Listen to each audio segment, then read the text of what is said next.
We're starting to see the headlines trickle out now, predicting major collapses ahead and that silver and gold are going to go to the moon. But I think we should take a step back and digest this information carefully, because some people will take advantage of this for their own gain.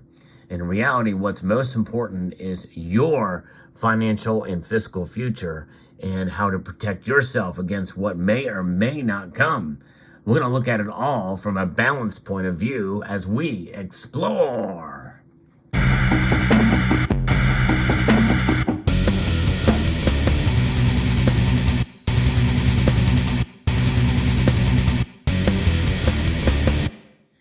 Robert Kiyosaki warns that a third U.S. bank is going to crash.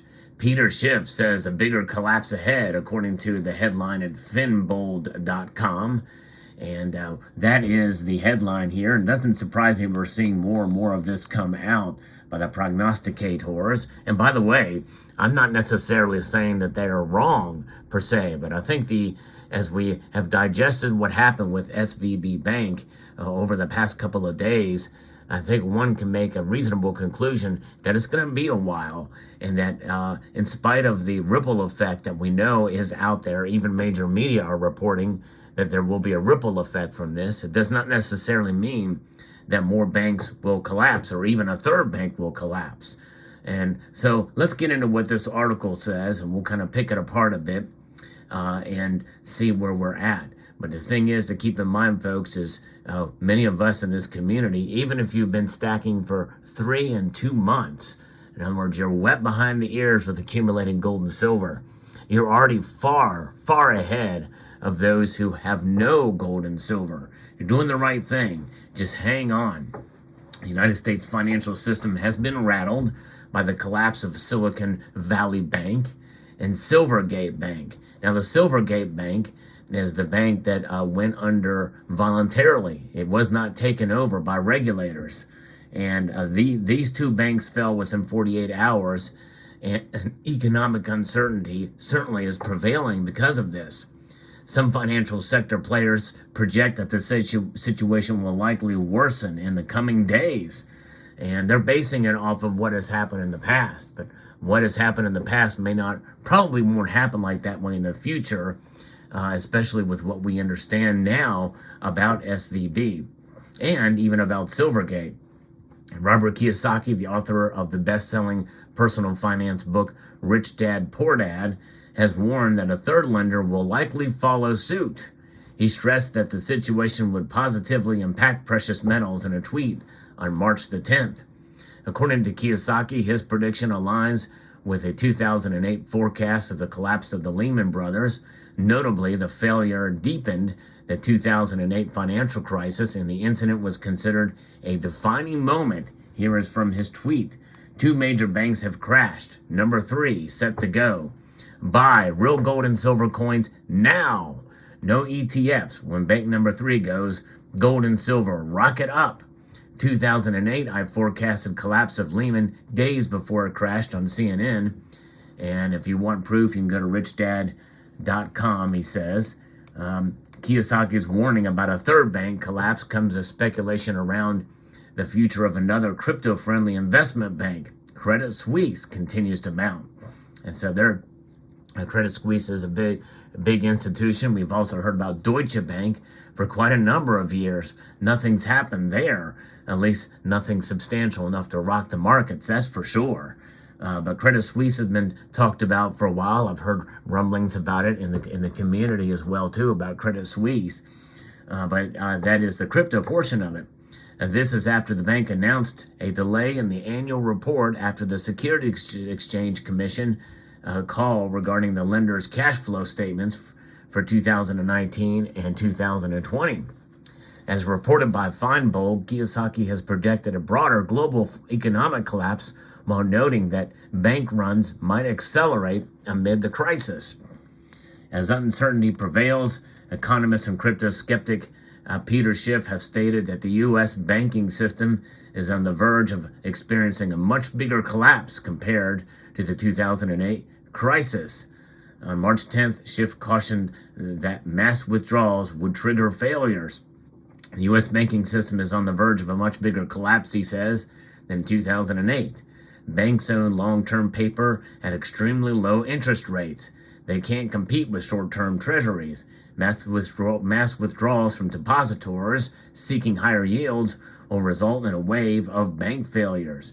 Now, that is something that is a possibility. However, that people, I think, hopefully are digesting this information, kind of seeing what has happened here. The concerns in the banking space were triggered by the collapse of Silvergate Bank, a lender primarily focused on working with cryptocurrency entities. According to the bank, the decision was reached in light of recent industry and regulatory developments. Consequently, the collapse has translated into a crypto market meltdown, leading to significant capital outflows from the sector. At the same time, the meltdown saw Bitcoin drop to lows witnessed amid last year's bear market. Silicon Valley Bank, the 16th largest lender in America, shut down and was taken over by regulators. The bank also had exposure to crypto companies and Silicon Valley firms, especially technology startups. And that is the key here, folks. It's about cryptocurrency, which is really not the most stable of asset classes to invest in. Most of us would agree with that. And I'm not anti-cryptocurrencies by any stretch, but it is very risky. Closure had also spread over to the crypto market after Circle. The issuer of the USDC stablecoin revealed that parts of its reserves was held at SBV. By press time, the USDC had pegged from the dollar to stand at 91 cents. So there's that. But the thing is, that's our key and our clue here, folks, that this may not be as bad as some people are predicting. And again, I'm open-minded about this, but I think it's good to take a step back and understand what's going on here and why gold and silver. And by the way, if it does happen the way they say it's going to happen, a major collapse ahead, and we see bank runs, I don't think we're going to see gold and silver go to the moon. No way. I don't think they'll soar. I think we'll see a larger version of what happened in March of 2020. People will run to the safety of cash. Bank runs essentially mean people getting cash out of the banks. And so when they get the cash out of the banks, that means that's what they want. They're not worried about much of anything else. They want their money. They want their currency in hand. And you're going to see that. That's going to essentially strengthen the dollar on steroids. People running to the safety of something they can hold on to, literally paper notes. Now, obviously, for those of us, we find that kind of repugnant because we believe that gold and silver is the ultimate form of money, and yes, it is. But the vast majority of people out there in the world, not just the United States, they automatically go to their currencies unless they have currency crisis on a regular basis, like Turkey and Iran and Zimbabwe. They have definitely started playing around with the idea of, hey, maybe we should go back to sound money, gold and silver. But nonetheless, here's another article from the Associated Press. Again, consider the source, but they actually make some very good points here about Silicon Valley's customers are largely startups and other tech-centric companies that started becoming more ready for cash over the past year. Venture capital funding was drying up. Companies were not able to get additional rounds of funding for unprofitable businesses and therefore had to tap their existing funds, often deposited with Silicon Valley Bank, which sat in the center of the tech startup universe. So very specialized indeed. And that's kind of what we're looking at here, folks. Silicon Valley Bank was large, but had a unique existence by servicing nearly exclusively the technology world and venture capital-backed companies. It did a lot of work with a particular part of the economy that was hit hard in the past year. So that's just it. The tech sector, we're starting to see some cracks in the tech space and also in cryptocurrencies. I mean, look at what happened with the major scandal that we saw over the past year with FTX. And that certainly was probably the beginning of that. We may have a tech meltdown to some extent, which is still a big deal, and it could spread to other sectors of the banking institutions. That is a possibility. But Silicon Valley Bank and other banks are far more are far more diversified across multiple industries, customer bases, and geographies. The most recent round of stress tests, and that's another thing too. Somebody had mentioned in a statement on one of my videos or in a live stream that you don't hear much about stress tests, but that's just it. Stress testing is something that kind of largely grew out from the financial crisis with these regulations. Dodd-Frank and the like have done these since then, which is kind of ironic because the government and the politicians create remedies for problems that they themselves create. It's kind of ironic, but nonetheless, the Federal Reserve does and hosts these stress tests of the largest banks and financial institutions, showed that all of them would survive a deep recession and a significant drop in unemployment. All of them would supply. There might be economic ripple effects in the area around this bank, which is essentially around kind of that northern central California and the technology startup world, if the remaining money can't be released quickly. And as another sort of a note here that the AP did not really talk about, is they kind of brushed this off, that other banks are far more diversified across multiple industries. Well, that diversification probably includes the tech sector and the crypto space. So it has a possibility to impact greater than what they're kind of downplaying here by the Associated Press. Now, let's talk a little bit about these stress test scenarios. Reuters has just reported here in recent days that they have released the stress test scenarios for 2023, which includes new extra shock for big firms.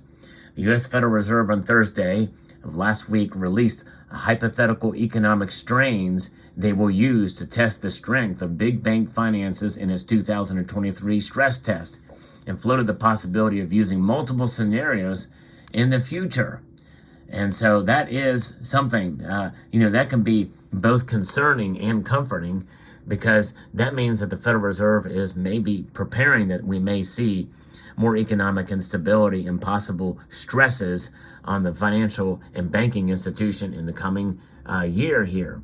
So it's both good and bad, but nonetheless, the stress tests are going on and they're happening, but they don't make news really much unless they actually fail. And then they kind of make news, but then they can also be covered up by the very same news outlets that seems to have covered up a lot of other things that we've noticed as well. So there's nuance in everything here, folks. But the thing is we should not just be quick to just expect that, because these two banks have fallen, one voluntarily and one taken over, that it's going to mean a bank run. And the situations are different than in 2008, both in a good way, but also in a very bad way, because, look at all of the money that's out there, all of the quantitative easing. We've really not fully felt the repercussions of that's happened. Yes, we are experiencing inflation, but in reality, we should probably be in a hyperinflationary mode now with all the money that's been printed. Why are we not? Well, because the dollar is the top reserve currency around the world, and it's of the interest of at least 60% of the world that the dollar remains intact as of right now. And those nations that are certainly not friendly to the United States and are trying to wean themselves off of the dollar, whether they are allies or not, are largely made up of the BRICS nations, and they're moving more towards working together in that area, as well as moving towards a gold standard in some of these nations, some of them collectively. So there you have it. Let me know what your thoughts are below. But the overall message here, folks, is to keep on with gold and silver as you have.